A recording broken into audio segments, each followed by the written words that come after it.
யோஷித ராஜபக்சவுடன் கைது செய்யப்பட்டவர்களில் ஒருவர் இன்று சிறைச்சாலைகள் வைத்தியசாலையில் அனுமதிக்கப்பட்டார். அவர் கைது செய்யப்படுவதற்கு முன்னர் வாகன விபத்தொன்றில் காயமடைந்திருந்தமை அதற்கு காரணமாகும். இது தொடர்பான தகவல்களை தொடரும் செய்தியில் எதிர்பாருங்கள். தமிழ் மக்கள் பேரவையின் அரசியல் தீர்வு திட்ட வரைவு யாழ்ப்பாணத்தில் இன்று வெளியிடப்பட்டது. அரசியல் தீர்வு தொடர்பில் ஆராய்வதற்காக தமிழ் மக்கள் பேரவையால் நியமிக்கப்பட்ட நிபுணர் குழுவின் தீர்வு திட்ட வரைவு இன்று பேரவையின் இணைத் தலைவர்களிடம் கையளிக்கப்பட்டது. இந்த கூட்டத்தில் நான் கலந்து கொள்வதை தடுக்கும் முகமாக எங்கள் வடமாகாண சபை உறுப்பினர்கள் நேற்றைய தினம் ஒரு கூட்டம் நடத்தி எனக்கு அறிக்கை அனுப்பியுள்ளார்கள்.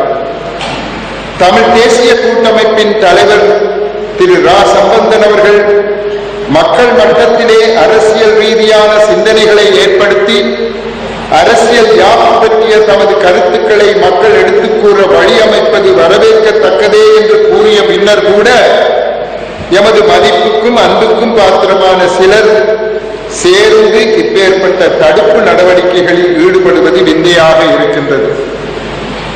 இவை தமிழ் மக்கள் பேரவைக்கு எதிரான நடவடிக்கைகளா அல்லது முதலமைச்சர் விக்னேஸ்வரனுக்கு எதிரான நடவடிக்கைகளா என்று புரிந்து கொள்ள முடியாமல் உள்ளது.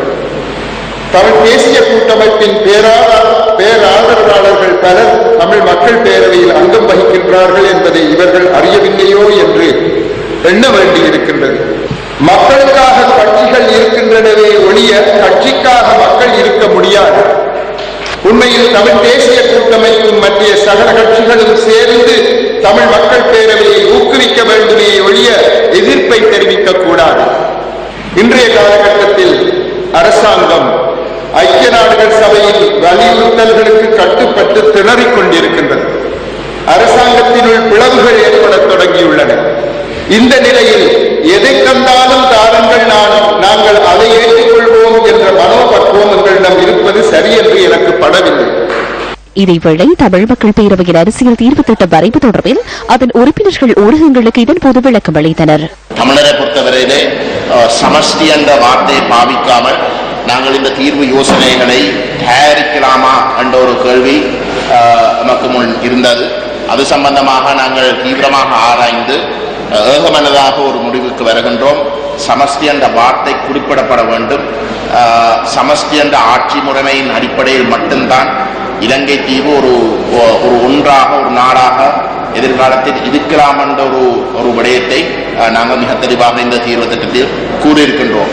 அரசியல் ஜாப்பிலே எத்தகையமான ஜாப்பு எங்கள் மக்களுடைய நீதியான நியாயமான தீர்வை வழங்கும் என்பதை பொறுத்தவரையிலே மாற்றுக்கருத்து இருக்க முடியாத ஒரு யாப்பு தான் சமஷ்டி யாப்பு.